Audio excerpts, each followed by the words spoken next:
Hey guys, we're so excited to collaborate with Kid Lab in their new Spark series, where Pulp and Pigment Studio will be bringing you an art project each Wednesday to represent the A in Spark. Each project will go along with their theme. So this week, they're working on oceans. So we're gonna talk a little bit about oceans, but we're also gonna talk about an artist named Henri Matisse. You might have heard of him before. Can you say that in a French accent? Henri Matisse. Good job.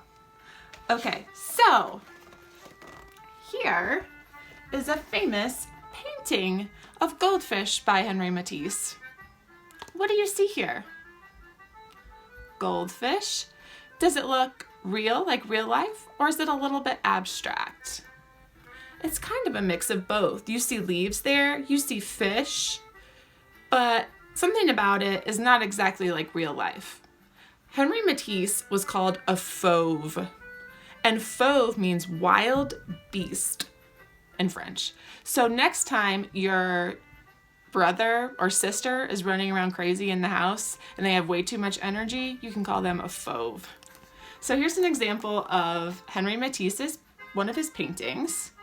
He uses bright colors and a lot of patterns and shapes. So when he got a little bit older, after he stopped painting, he started cutting out shapes. And these shapes kind of reminded me of some shapes we've been looking at of coral reefs and things that we see under the ocean, maybe like kelp and seaweed. So we're going to use his cutouts as inspiration for a collage about the ocean. So behind me, I have big cutouts to inspire you.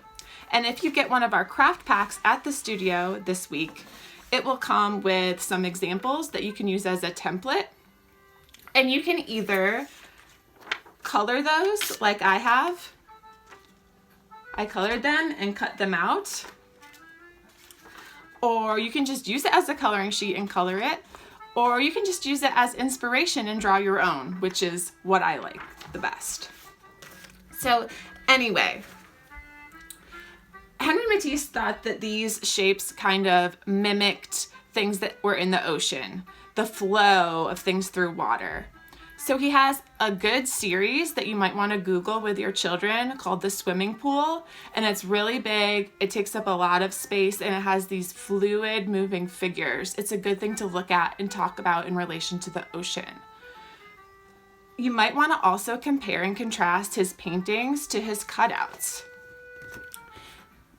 The look and feel of it is quite similar, but there are also a lot of differences that you can talk about. This one is made with cutout pieces of paper. You could talk about the brush strokes because those were very important in his paintings. Do you see any of these shapes in his paintings that might have inspired this work? When you're talking about art history with your kids, it can be really simple and you can just ask each other questions. Do you like this? Do you not like this? Why? Why do you think this artist chose to do this? Okay, so after you get your things cut out, you can choose where to put them using your glue stick or some tape, depending on what you have at home. Remember, dot, dot, not a lot. Don't use too much of your glue. And just make your masterpiece. Don't forget to tag us, share, tag Kid Lab and Pulp and Pigment, and we're so excited to see what you make.